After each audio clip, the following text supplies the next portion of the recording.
Okay, so I'm going to do a video right now that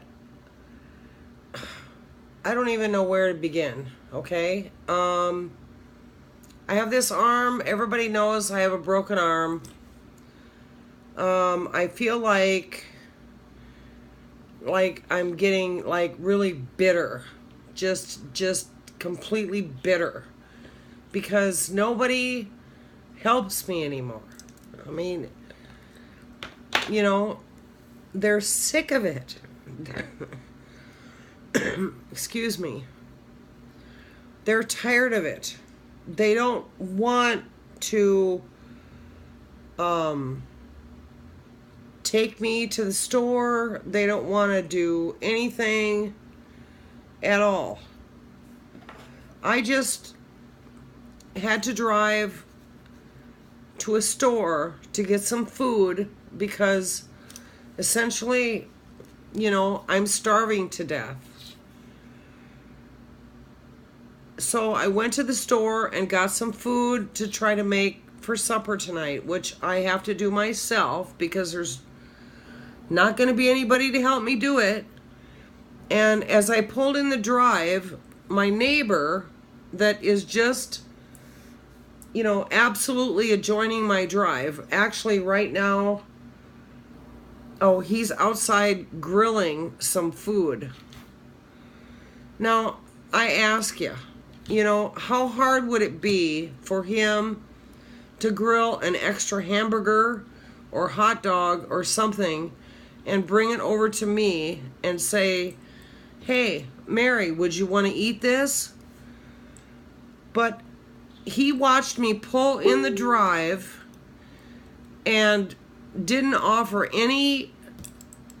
He turned his back on me and just went ahead and walked up to his house.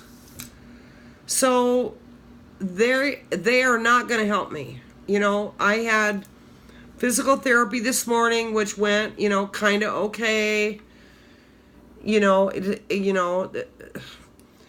I know it's been like 8 weeks since I broke my arm. That seems like a really long time. But I'm not going to get this thing off of me until October or November. Probably more like November, because I'm just doing therapy on the elbow at the moment, not the shoulder.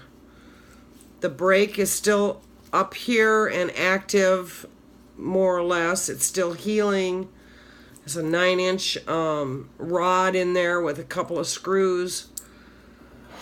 And yeah, I mean, I smoke. It's like, who gives a shit? Really, who cares? Nobody. Nobody.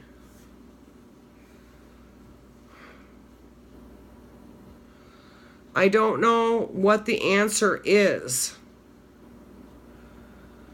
regarding getting, I guess the answer is having a lot of friends, that would come over and help you when you need help. I have over 530 friends on Facebook, but not very many live, in the city where I live. Most of them live in other areas, and we're friends because I lost my daughter in 2013. So a lot of them are friends that I have met through those groups, the Compassionate Friends, and then loss of an adult or young adult child. And they're sympathetic, and I really should resign my membership to Facebook because I keep posting needing help and asking for help and asking for compassion, and like nobody steps up. Well, I'll take that back. I have an 80-year-old friend named Dolores, or I call her D, and I live in Waterloo. She lives in Cedar Falls, which is like kind of a twin city. And she has to come over to Waterloo once a day. So she stops and she helps me. She washes up what few dishes I have. Otherwise, I try to do them myself, which is a bit difficult, you know, but I can get it done. Although I'm not supposed to be using, you know, this arm at all, but I find if I lean forward all the way and get it aligned with the counter, you know, then I can like put a brush in there and then, you know, do the dishes. Anyway, I don't know. I am really bitter. You know, I guess I'm bitter. And why don't people, when they clearly see a need, just turn their back on you? You know, I just don't get it.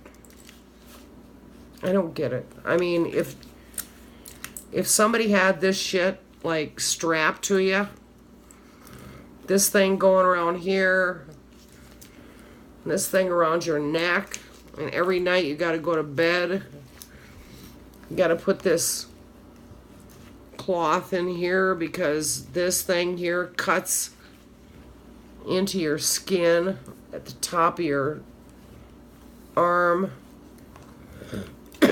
Excuse me. It's the brace from hell that, like, even the therapist doesn't even know how to remove it and put it back on. The actual ortho people that put it on me didn't even know how to do it. I don't know. And then my surgeon is going to cut me off from pain medication, as if I'm going to be able to go through all this stuff without, not this stuff, but I'm saying with all this physical therapy that I have to do. I'm just starting. I've only had my second appointment. You know, I have this, you know, this huge schedule here.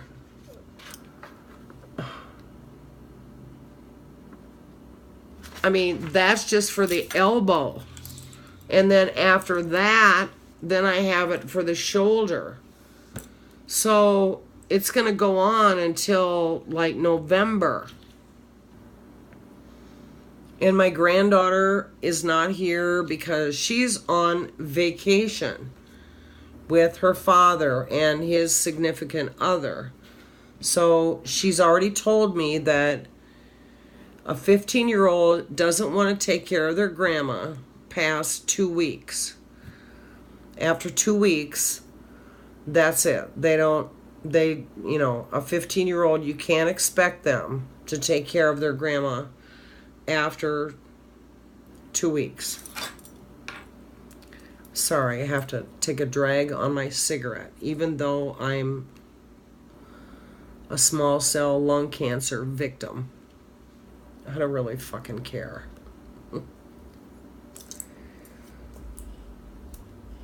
Sorry for the F-bomb.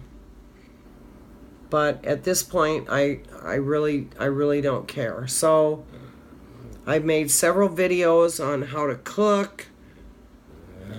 How to cook. And then I had these fly things that were in my house, and I had to go through all that. And I still see one daily if I cook. So you're sitting here and you're trying to eat your supper after you have so painstakingly made your supper. And then you see one fly, and then it lights, and then you kill it.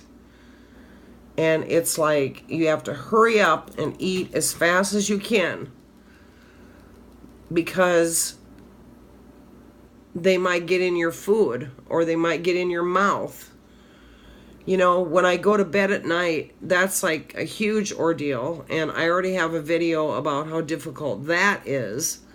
It's a little bit better now because I don't have quite as much pain, you know, in my arm as I did before. Like after 3 weeks, it's been I think like 7 or 8 weeks, but it's still not good. And, you know, everything is still frozen in a 90-degree angle. And I mean, there's no way, I mean, I can't, you know, I mean, I can't move the arm out. I can't move this arm out at all. Anyway, I'm just really, really, really frustrated tonight on many, many different levels, and I apologize. I'm just speaking to a camera, you know. I don't know what to do, you know. I really don't.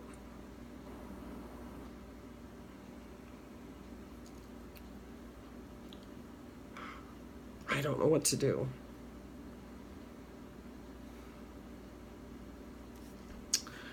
Okay, sorry for taking your time.